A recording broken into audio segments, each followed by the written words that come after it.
История появления ТВ-боксов. Ну, наконец-то допросились вы от меня такую информацию. История действительно интересная. Потому что если кто-то думает, что ТВ-боксы появились вот буквально недавно, там с Android 6, кто-то там помнит Xiaomi Box 3 с Android 6.1 или там с Android 8, и буквально это вот все недавно, нет, я вас немножечко заинтригую. Появилось все еще в 70-х годах. Имеется в виду, да, ТВ-боксы начались с 70-х годов с примитивных аналоговых устройств. И все это было связано с появлением кабельного телевидения и именно необходимостью или неумением работать с кабельным телевидением, многоканальным именно телевизоров тех лет. И именно ТВ-боксы тогда пришли на помощь. Сегодня вы не услышите про все современные ТВ-боксы. Это нам абсолютно не нужно. У нас будет еще информационные видео по поводу каждой из линеек. Это будет интересно. Но сегодня мы конкретно посмотрим на динозавров ТВ-бокса строения и немножечко про них поговорим. Так что завариваем чаек, либо берем кока-колку. Я сегодня по кока-коле Zero. Просто будет много разговоров. Вкусно, это не реклама. Подписываемся, конечно, еще у нас есть акция на ТВ-боксы для жителей Украины. В описании под видео есть ссылочка на эту акцию и, конечно же, на самые классные ТВ-боксы, которые существуют на текущий момент. В общем, на канале Технозон. Поехали.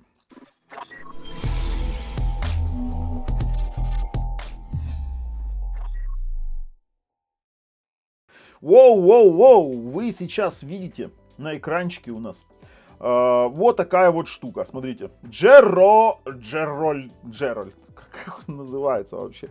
Вообще в ранний период, 70-е, 80-е года, вот будем рассматривать сразу эту штуку, и я вам очень коротко буду рассказывать. Это Джеральд JRX3. Вообще по сути, он обеспечивал просто переключение до 36 каналов посредством механических кнопок, да, которые были подключены к приставке. То есть по сути в него заходил кабель обыкновенного кабельного телевидения и просто-напросто переключал. Да, он не имел операционной системы или какой-то сложной электроники. По сути, это были тюнеры со ступенчатым переключателем каналов и коаксиальным выходом на телевизор. Но это вот один из первых пионеров, и был он не очень интересен, хотя вот действительно 37 каналов даже было с нулевым, да, там что 37 каналов.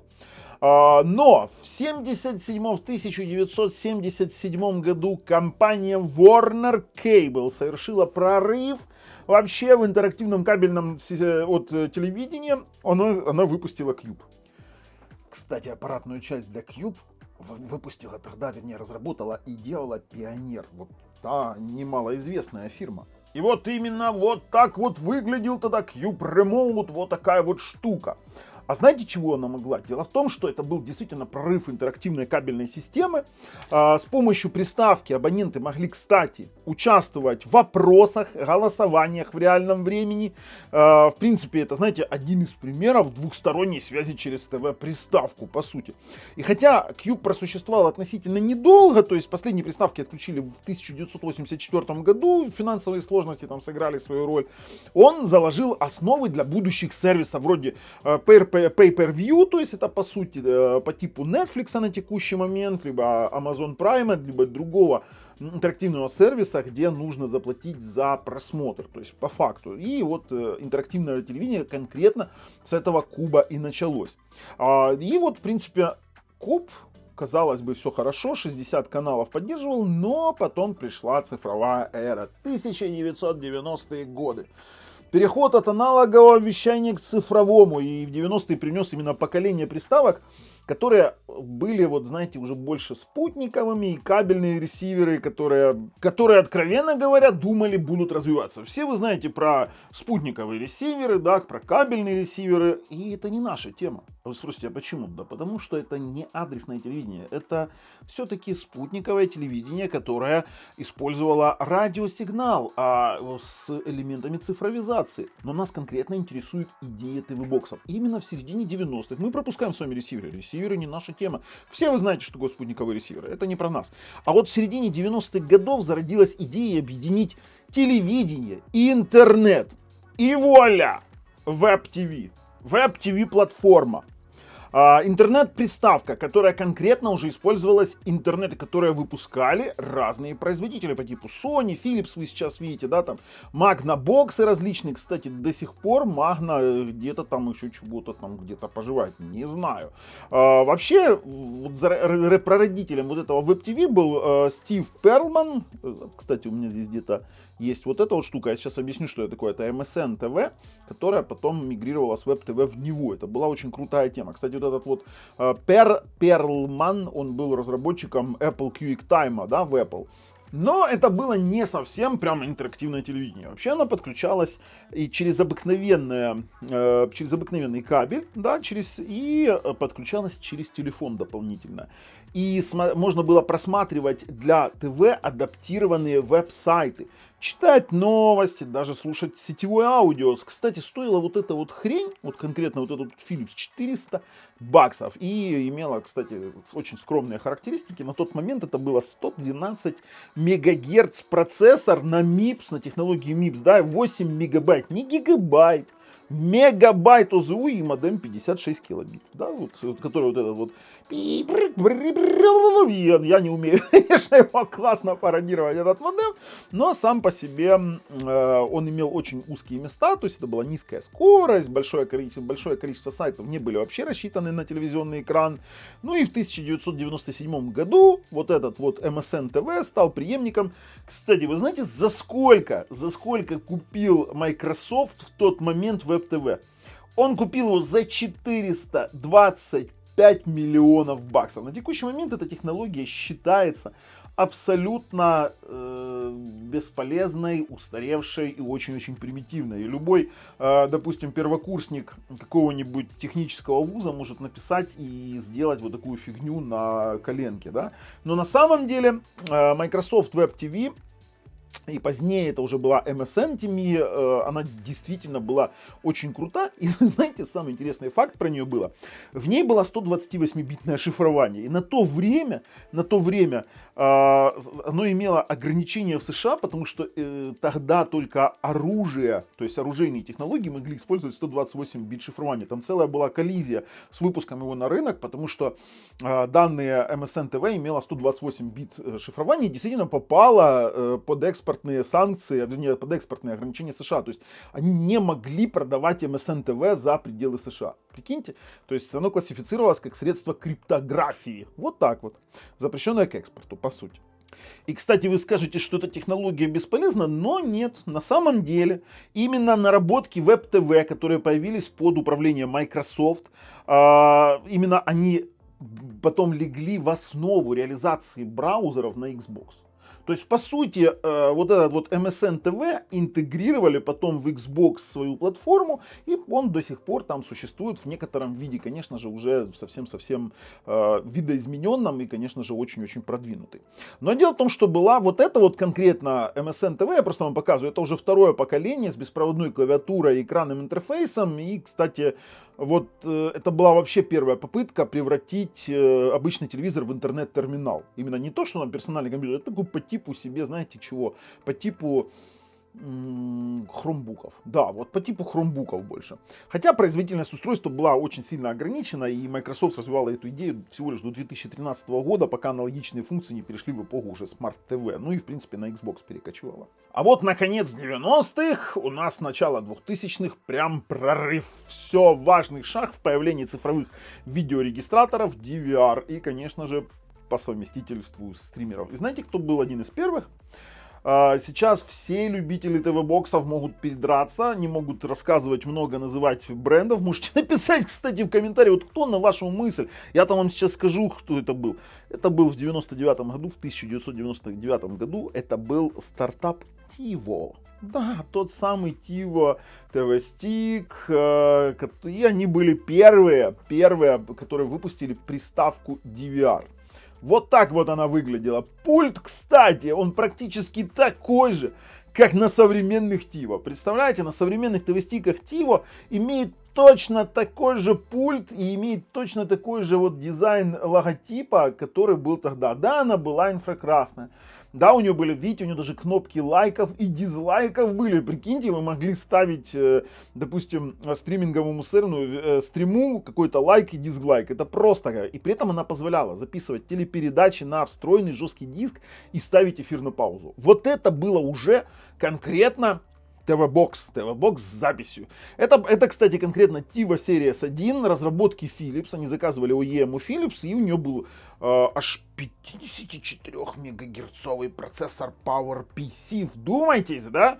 16 мегабайт ОЗУ. На тот момент это было нечто. И работала под управлением ПО на базе Linux. Да, это первый Linux TV-Box, который TiVo предложила зрителям. В нем была электронная система телегида, у него была таймшифт, у него был архив. Ну, короче, у вас, по сути, был живой эфир, и это стал просто-напросто бестселлер на тот момент, потому что вообще американская культура, она построена вокруг телевидения. Там любят смотреть ТВ-шоу, любят смотреть различные, там, я не знаю, вот эти вот их мероприятия, любят смотреть фильмы, сериалы, а тут вам позволяло записать по таймеру, позволяло потом просмотреть архив и вообще. А, кстати, в тот же момент была конкурирующая такая штука, она называлась Replay TV. Я не знаю, я нашел, ну, это еще TiVo. Replay, да, вот. Replay TV, вот как она выглядела примерно как она выглядела. Вообще очень трудно сейчас воссоздать все эти ТВ-боксы, все эти ТВ-устройства. Если бы я их мог найти, или если у вас у кого-то валяется, присылайте мне, будем делать обзоры, это очень прикольно. Она, знаете, чем была вообще уникальная ТВ-приставка к телевизору? Потому что она имела охрененную революционную функцию пропуска рекламы. Реализовано было классно. У вас эфир шел с задержкой, то есть он писал и шел с задержкой, и во время рекламы он просто-напросто пропускал из буфера того, что записал. Это просто. Но тут появились, знаете, почему он умер? Юридические споры. Их просто-напросто засудили за то, что не пропускали рекламу. Вкиньтесь, в какое время мы живем сейчас. Свобода! А тогда за это можно было капец как получить. Хотя, вот, кстати, вот эти продукты, они не стали супермассовыми на уровне кабельных тюнеров на тот момент. Однако вообще они вышли, они стали вот именно значимыми гаджетами в индустрии, в принципе, которые вот изменили саму по себе суть просмотра. Это когда ты смотришь телевизор по принципу «смотрю, что хочу», а не то, что показывают. На тот момент это прям была прорывная технология. Но то, что происходило дальше, это было нечто. Объясню. Дело в том, что ну, вот эти все Replay TV и как раз вот все это их окончание совпало с приходом HD телевидения, HD формата 720p как минимум. И тут уже у нас в 2010-е годы, вот начало 2010-х, у нас следующий скачок. Подключение приставок конкретно к интернету без кабеля. Распространение OTT-сервисов. Хотя Web TV была сама по себе пионером интернет-функции, да, вот эта вот штука, да, по-настоящему вот объединить онлайн-контент и ТВ удалось уже значительно позже. И все это совпало именно, знаете, с кого? С компанией Apple, да. Насколько я не люблю Apple, но именно вот это вот Apple TV первой генерации, они по сути, стоит признать, как и iPhone в свое время, был первым сенсорным именно смартфоном, конкретно с какими-то такими классными функциями, то и интернет TV-Box Apple TV первого поколения в 2007 году, кстати, устройство позволяло воспроизводить на тот момент на телевизоре фильмы, шоу из библиотеки iTunes, а также YouTube там работал, кстати. Он по сути был мостом между компом и телевизором. То есть, по сути, вот эта вот первая версия, видите, она содержала от 40 до 160 гигабайт жесткий диск. Работала на урезанной версии Mac OS X. Процессор был Intel x86 1 ГГц. Вот этот вот, видите, хотя здесь он, наверное, не написан, это я уже от себя знаю. Он поддерживал 480p и 720p. И что самое интересное, есть один классный факт, о котором не знает, наверное, никто, что изначально вот эту вот приставку Apple TV первой генерации, ее Apple выпустила под названием, то есть у них был iPhone, а это было iTV в 2006 году. Но из-за претензий британского телеканала, именно такой же есть британский телеканал ITV, Apple была вынуждена переименовать продукт в Apple TV при запуске именно в 2007. Представляете, то есть насколько было бы прикольно iPhone, да, там, и уже, допустим, тот же самый ITV, было бы классно. Ну а первым чисто стриминговым, сейчас вот опять попытаются гадать, там всякие там Nvidia шилды будут. Нет, чисто стриминговый, именно TV Box, TV Stick, ну короче, чисто стриминг первый появился TV Box Roku. Да? Многие знают эту закрытую систему, выпускается до сих пор. Есть проблема с установкой сторонних приложений, потому что там нифига не нормальный Android, и установить что-то другое, кроме тех стриминговых сервисов, которые есть в его маркете, невозможно. Кстати, вот это было маленькое устройство, вот оно, пожалуйста, Roku DVP, стоило 99 баксов было на старте, при этом он был разработан совместно с Netflix конкретно. Он изначально и служил для доступа в Netflix, для видеотеки Netflix на тот момент. И самое интересное, это преемник отмененного проекта самого Netflix. В 2007 году у них был свой внутренний проект, который они отменили, и он перекочевал на Roku. По сути, внутренняя команда Netflix уже готовила на тот момент плеер под кодовым названием Griffin, на тот момент назывался, ну, глава компании на тот момент это был Хастингс или Гастингс, я не знаю, кто помнит, поправьте меня, пожалуйста. Он решил не выходить в чужой для них бизнес железо и не портить, в принципе, отношения с производителями электроники. Поэтому контракты на вот эти вот стримы, они сделали свое дело, и Netflix сейчас один из самых популярных стриминговых сервисов в мире. Для тех, кстати, вот интерактивный вопрос. Кто знает, сколько сотен миллионов пользователей у Netflix? Напишите в комментариях, будет интересно, кто знает, вот кто действительно увлекается этой темой. И что самое интересное, для того, чтобы не портить с производителями электроники отношения, они еще и инвестировали в Roku. То есть они не стали там участвовать, они просто взяли и вложились. Кстати, Roku DVP, знаете, как расшифруется? Roku Digital Video Player. Вот так вот.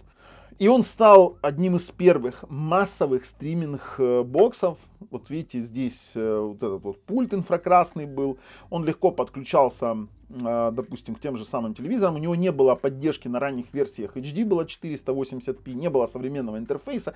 Первая версия вообще подключалась только через композитный разъем, а уже последующие поколения быстро эволюционировали, и уже в 2010 году вышла модель Roku, я не знаю, у меня тут она есть в картинках или нет? Нет, уже ее нету.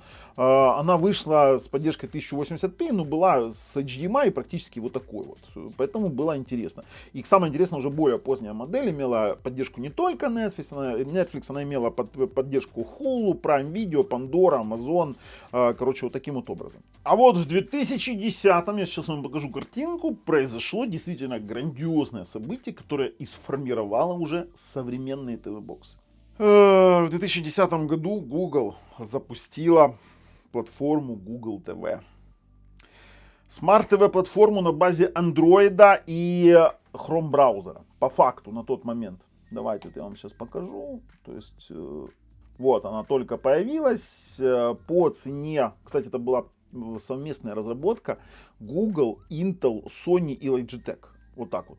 На рынок вышла вот эта вот проставка, видите, Logitech Review. И, кстати, вышел еще телевизор Sony Internet TV со встроенной системой Google TV. И тогда идея заключалась в совместном использовании традиционного ТВ, интернет, ну, веб-браузинга и Android-приложений на большом экране. То есть, по сути, они взяли идею MSN TV, да, вот этого вот, который там у них был старый у Microsoft, да, там, где был интернет-браузинг какой-то. И они сделали вот такую вот систему. Больше напоминает уже вот эту вот систему от Google Chrome OS. Но, к сожалению, все это факапнулось, потому что 300 баксов не хотел платить никто. Журналисты и энтузиасты критиковали ее за тормоза, ограниченный выбор приложения. И отмечали, что проще взять дешевый Roku для стриминга, да, там посмотреть Netflix и все. Google TV так и не получила широкого распространения и была фактически закрыта в 2013 году. Да, и тогда эта новость, она массировалась и появилась Android TV. Хотя Google TV потом, вы же как понимаете, уже возобновили. Тем не менее, знаете, вот в 2013 году Google реабилитировалась выпуском, сейчас я вам покажу, кстати, был вот такой вот The-Link Cube, ну, это такая веха истории, потом о ней как-нибудь поговорим. Вот выпустила Chromecast, миниатюрный HDMI dongle за 35 баксов на тот момент. Она управлялась со смартфоном. Chromecast не имел собственного полноценного интерфейса, и на ТВ контент запускался прямо с телефона, вы перекидывали поток на Google Chromecast. И вот такой подход, такой кастинг людям понравился. Устройство получилось предельно простым, и в принципе именно это устройство плюс Google TV и Android TV платформа задали тренд на HDMI стики. В 2014 году вышел первый Amazon Fire Stick TV, Fire TV Stick первой генерации на Android Fire OS с акцентом конкретно на экосистему Prime Video. В принципе, это уже было голосовое управление, одно из первых, нормальное голосовое управление. Чуть позже появился Nexus Player от Google, Asus, первая официальная Android TV приставка. А к середине десятилетия началась эра конкретно современных TV-боксов. И все началось конкретно с Nvidia Shield TV в 2015 году. Apple TV HD в 2015 году, который уже содержал 32 гигабайта или 64, поддерживал 1080p. Хотя на тот момент тот же самый Shield TV делал его, вчухивал еще и был игровой приставкой, по сути. Там были тайтлы с очень крутого, да, там на тот момент крутые, там, например, была Лара Крофт, был Doom 3 и все остальные, они были на этом ТВ-боксе в виде АПК-шек. Они реально работали, там 384 CUDA ядра было. Все остальное это уже современные ТВ-боксы. И в том же году появился вот этот вот знаменитый Mi Box 3. Mi Box 3, который просуществовал достаточно долго и работает до сих пор. Вот это вот веха развития, о которой я вам рассказал, это конкретно веха. От древних ТВ-боксов до текущих современных ТВ-боксов. И, конечно же, сейчас существует огромное количество, если брать там югусы, которые, кстати, одни из первых, знаете, какие югусы были? Я вам сейчас покажу. Это были югус UT2, это, допустим, были югус UM1 на Rockchip 3066, это Cortex A9, настолько древняя на Android 4.2.2, да, и вот с Android 4.2.2 там более-менее началось какое-то движение мультимедийное, понимаете? 3188 Rockchip, и посмотреть сейчас монстры по $191 от Югус SK1, да, или там какие-то линейки Zidu были старые, которые сейчас переросли в конкретные монстры, давай уже загружайся, вот они, да, там, которые могут воспроизводить Dolby Vision, Dolby Atmos со всеми типами автофреймрейта и тому подобного. Либо, допустим, High Media по типу была Q10, знаменитая на Android 5.10. И, конечно же, все современные ТВ-боксы.